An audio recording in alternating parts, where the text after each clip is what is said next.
Os alunos do quarto ano, como vocês estão?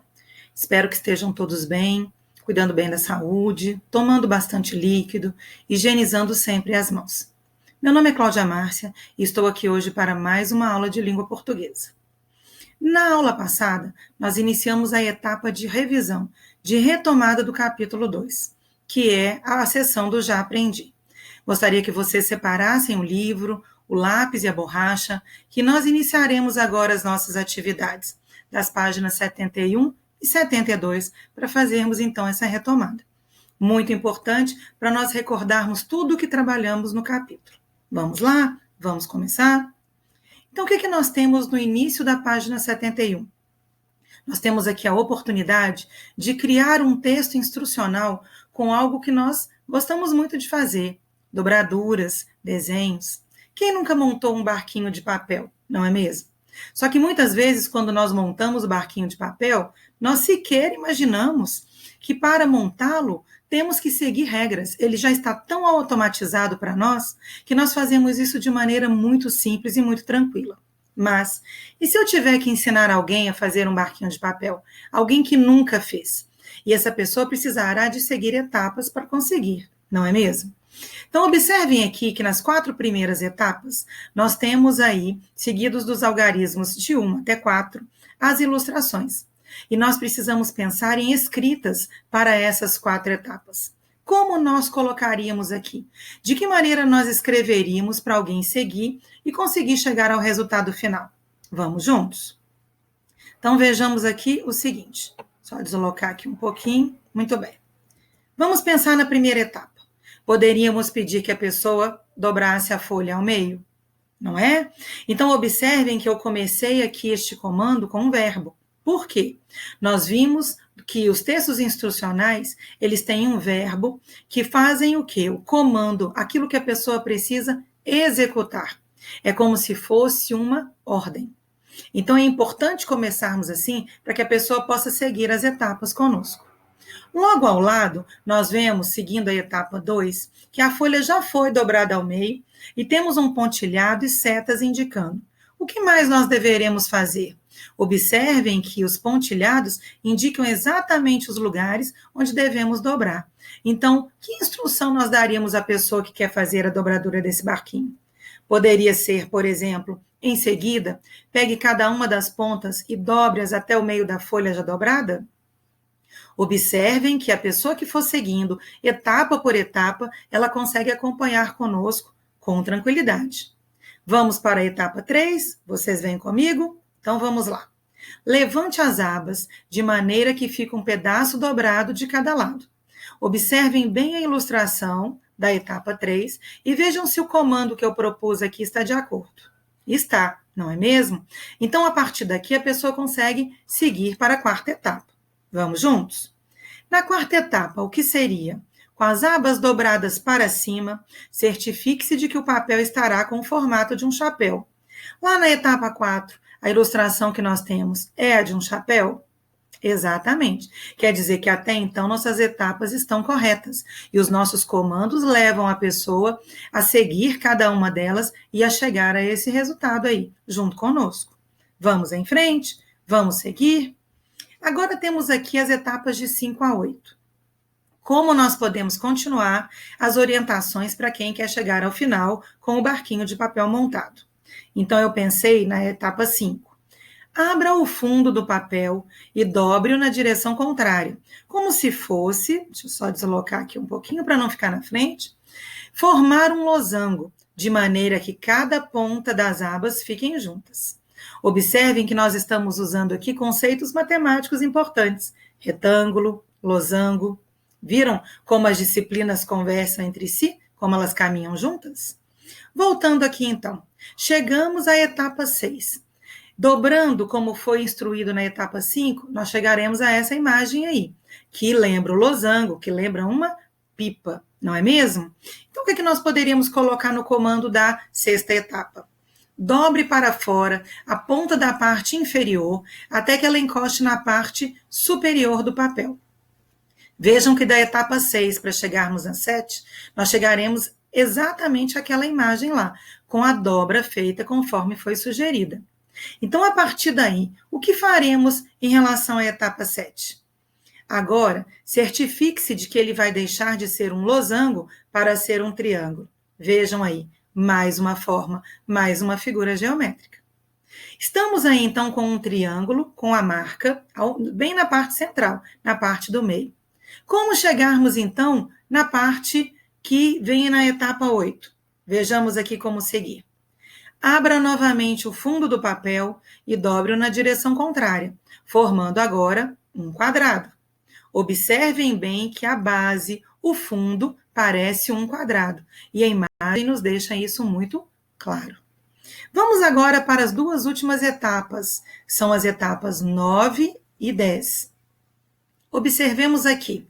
Olha só, um pouco mais complicado o desenho da etapa 9, mas se vocês forem seguindo comigo, passo a passo, e quem for fazendo também seguir passo a passo, com certeza chegará aqui sem maiores dificuldades. E se também encontrar alguma dificuldade, tiver que refazer, nenhum problema.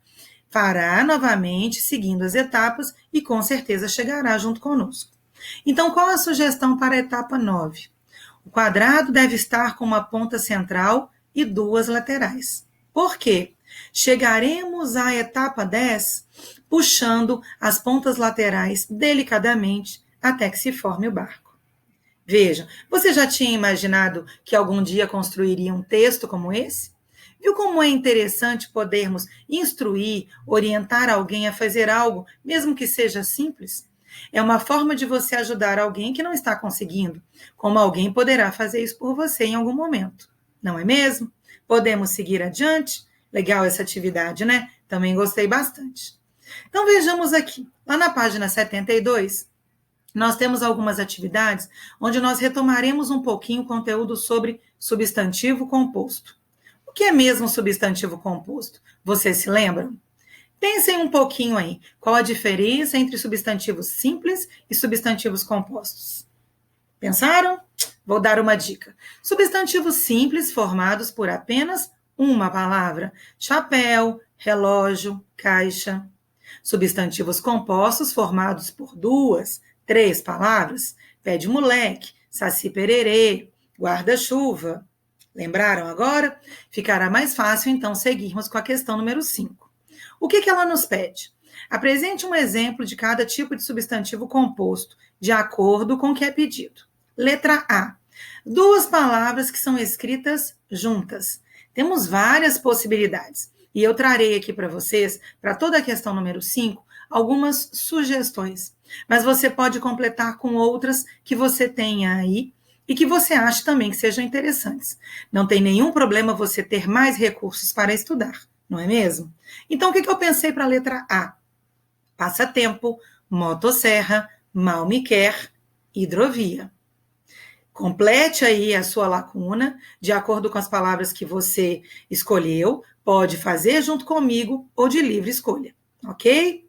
Letra B, duas palavras que são iguais. Nossa, duas palavras iguais juntas? Vamos ver o que eu pensei aqui para apresentar para vocês. Mexe, mexe e teco, teco. Vejam que interessante. Duas palavras juntas que formam um substantivo composto. E elas são iguais.